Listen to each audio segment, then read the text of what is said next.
새 시대의 첫걸음이라는 화두, 풀지 못한 과거라는 화두. 이 두 가지 이야기가 모두 다 오늘 남는 것 같습니다. 일단 한일 간의 분위기는 상당히 좋았습니다. 특히나 지난 5년간 역대 최악의 한일 관계라 볼 수 있을 만큼 분위기가 참 냉랭했는데요. 사실 문화, 경제, 여러 가지 의미로 가까운 두 나라인데 사이는 지난 5년간 좋지 못했습니다. 그런데 두 정상의 모습은 그 어느 때보다 벚꽃이 피는 듯 했다라는 얘기가 나올 정도였습니다. 함께 보시죠.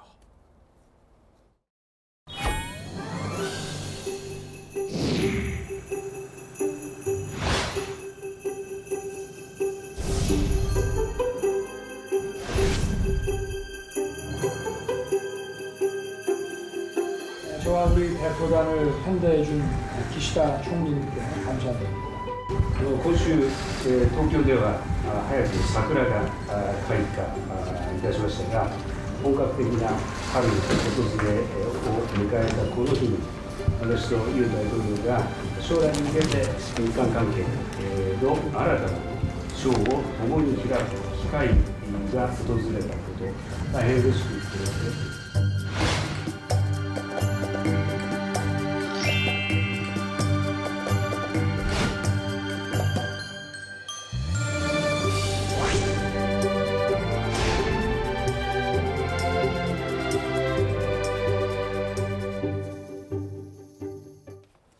사실 전체적인 큰 틀은 과거사 문제를 극복하고 한일 양국 간의 긍정적인 미래를 만들어내기 위해서 대한민국이 통 크게 일본에게 제안을 한 거고 이에 일본이 지금 화답하는 모양새인데 과연 일본의 화답도 통이 컸는지 전문가들과 함께 이야기 나눠보겠습니다. 일단 분위기부터 보겠습니다.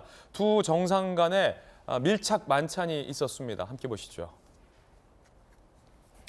자, 정상들 내외간의 1차 요시자와 식당, 호리고 다츠방, 등받이 의자에 기대어 있는 방식. 그 일본 음식점 가면 저런 거 많이 있죠. 스키야키, 샤브샤브, 스테이크 식사를 했다. 일본식 오모테나시. 오늘 일본말 많이 나오는데 한일 정상회담 관련 보도니까 여러분들 이해해 주시기 바라겠습니다. 극진한 대접이다라는 말이 있다는 겁니다. 김성한 실장은 부부간 친밀감 목적이다. 기시다 총리가 직접 장소를 선정했다라고 밝혔습니다. 2차는 렌가테이 128년 역사의 노포이고요. 1차 장소에서 280m 이동을 해서 그 오므라이스와 돈가스 유명한 곳이죠. 한국 소주와 일본 맥주 놓고 통영만 대독 한 채 정상 간의 단독 친교 모임. 일종의 어떤 화합을 의미하는 화합주다라는 분석도 대통령실은 하고 있습니다. 윤 대통령이 긴자에 방문했었다라는 걸 알고 일본 정부가 특별히 준비를 했다고 합니다. 자, 이렇게 화합주를 건배하고 있는 장면도 공개가 됐습니다. 이기태 평화연구실장님, 오모테나시, 일본과의 한국과의 관계도 전문가신데 오모테나시라고 일본에서는 보도가 나오고 있는데 극진한 외교라고 하는데 저희들은 잘 용어를 몰라서 와닿지 않는데 이거 어떤 건가요? 오모테나시?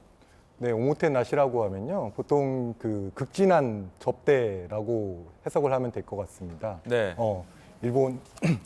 일본에서는 그 외부 손님들이 오면은 이렇게 접대하는 게 문화라고 할 수 있는데요. 사실은 이 대표적인 예가 일본이 올림픽을 유치할 때 그 유명한 여자 아나운서가 유치 연설을 하는데요. 거기서 이제 오모테나시라고 하는 표현을 한 적이 있습니다. 그래서 일본에서 상당히 그 해 유행어가 될 정도로 일본이 어떤 외국의 손님들을 맞이할 때, 즉 올림픽 때도 세계 각국의 선수단과 손님들을 맞이할 때 강조했던 단어가 바로 이 오모테나시라는 단어고요. 그래서 이번에 우리 윤 대통령을 환영한다는 의미에서 이 오모테나시라는 단어가 또 나온 것 같습니다. 지금 저 만찬 장소, 1차 만찬 장소 보니까 전통적인 일본의 한 식당이에요. 요시자와 식당에서 호리고 다츠방에서 이렇게 앉아서 정상을 하는 건데 이게 사실 정상들 간의 어떤 만찬 다른 분위기와는 조금 색다른 것 같은데 이게 일본만의 분위기인가? 어떤가요? 그 보통 일본에서는 저희도 그렇잖아요. 어떤 중요한 손님들이 오면 일식집에 가는 경우가 있습니다. 그래서 호리코 다츠라고 해가지고 이제 좌식에 이제 방에 안내를 하고요. 또 장소라고 하는 측면에서도 이제 긴자라고 하는 지역, 긴자가 상당히 고급스럽고 상당히 중요한 지역이기 때문에 그 지역에서 식사를 대접했다는 점이 있고, 최근에 오바마 대통령이나 아니면 트럼프 대통령이 왔을 때도 예. 스시를 먹던가 이렇게 좀 일본 문화와 관련된 음식을 대접하는 그런 차원에서 일본에서 또 일반 서민들도 많이 먹을 수 있는 그런 샤브샤브라던가 이런 음식으로 일본적인 그런 음식을 대접했다고 생각합니다. 그렇군요. 저 장소를 두고 추미애 전 법무부 장관 같은 경우는 관동 대지진 학살 장소에서 가까운 데다 역사를 모르면 돈가스 당한다 이렇게 비판하기도 했는데, 일본 전문가로서 이게 돈가스 당한 상황인지 어떻게 보십니까? 저는 솔직히 좀 너무 좀 감정적인 단어라고 좀 생각을 합니다. 예. 사실 저희가 관동 대지진에 대해서는 절대 잊어서는 안 되고, 앞으로도 일본 측에게 이 문제에 있어가지고는 같이 역사 연구라던가 문제 제기는 해야 될 거라고 생각은 합니다. 그런데 사실 한국에 많은 사람들이 긴자에 관광을 가기도 하고 이런데, 그것을 그러면 한국 사람들이 긴자에 간다고 해서 그걸 또 연관을 시킬 수 있는지, 그건 좀 과도한 해석이지 않나 이렇게 생각을 합니다. 이기태 실장의 도직구였습니다.